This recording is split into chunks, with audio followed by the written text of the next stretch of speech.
Hi, I'm Jon Lieber, and this is U.S. Politics in a little over 60 seconds. Today's question: who won the debt ceiling showdown between President Biden and House Speaker Kevin McCarthy?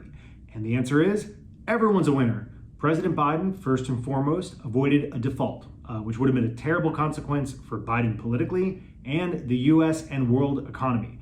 Very happy that didn't happen.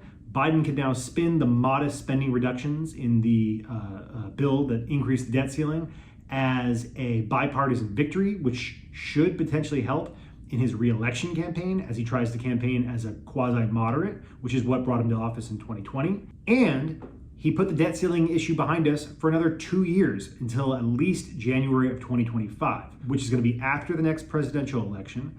And the US is likely to revisit a lot of these fiscal issues once again, using the debt ceiling as a point of leverage to achieve further spending cuts and potentially an extension of the Trump tax cuts that expire in 2026. For Kevin McCarthy, he wins because he still has his job. Earlier in the year, he had a really tough time achieving the speakership vote, having to go through 15 rounds of votes on the House floor.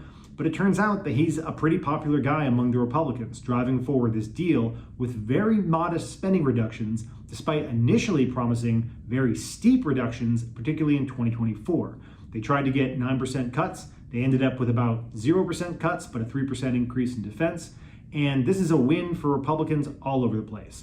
There might be some cranky conservatives who don't like this deal, and they could potentially threaten McCarthy's speakership later in the year. But for now, it looks like he's doing okay.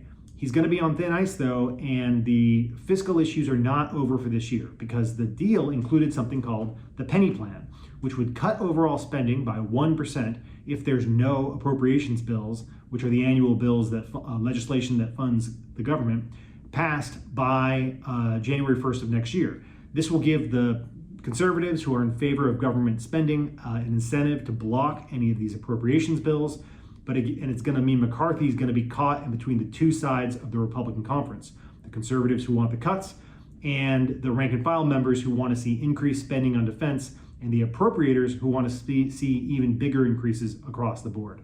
So McCarthy's not out of the woods just yet, but he's in a pretty good position and a much stronger one than we would have thought in January. Thanks for watching. This has been U.S. Politics in a little over 60 seconds.